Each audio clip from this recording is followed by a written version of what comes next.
Internet users in Britain have been warned. They have 2 weeks to protect their computers from a destructive, and I mean destructive, virus.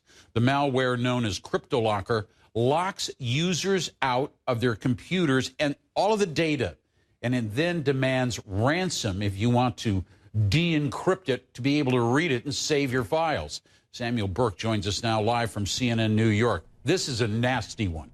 Incredibly nasty. In fact, the FBI in the United States here is saying that it's one of the most sophisticated hacking networks that they've ever seen, Jim. You get it very simply by clicking a link or clicking an attachment or going to a website that looks familiar but really isn't, and then you have it on your computer. But luckily for now, the authorities say they've had an in into this network and they're able to take it over. Take a listen to what somebody from the Justice Department, how they described this ransom malware.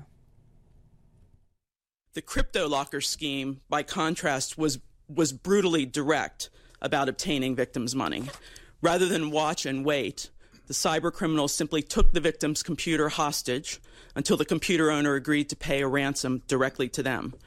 They used sophisticated encryption, which, as you know, is a tool that was originally designed to protect data from theft, to make it impossible for victims to access any data stored on their computers.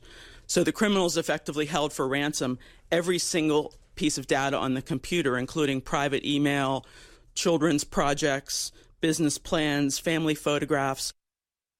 And Jim, people actually had to pay in bitcoins, pay this ransom, some people paying up to $700. And some authorities say that up to $27 million in ransom payments were made just in the first 2 months since this ransom malware took over. So now there's this kind of break, Jim. You have 2 weeks. If you're one of the people who's been victim of this, you can run your computer's antivirus software and help clean this out, or you can get your information back during these 2 weeks. But you have to update your computer, make sure it's all the latest software, all the latest antivirus software is up to date, and you'll have this 2-week window where you can get it back, according to British authorities, Jim.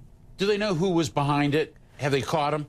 It's incredibly fascinating. Today, the FBI named Evgeny Bogachev. They unsealed a 14-count indictment against the man. You're seeing the FBI most wanted pictures of him there, charging him with conspiracy, computer hacking, wire fraud, bank fraud, and money laundering in connection with this cyber hacking network. The FBI Executive Assistant Director, Robert Anderson, described him as one of the most prolific cyber actors in the world, but they, of course, haven't found him yet.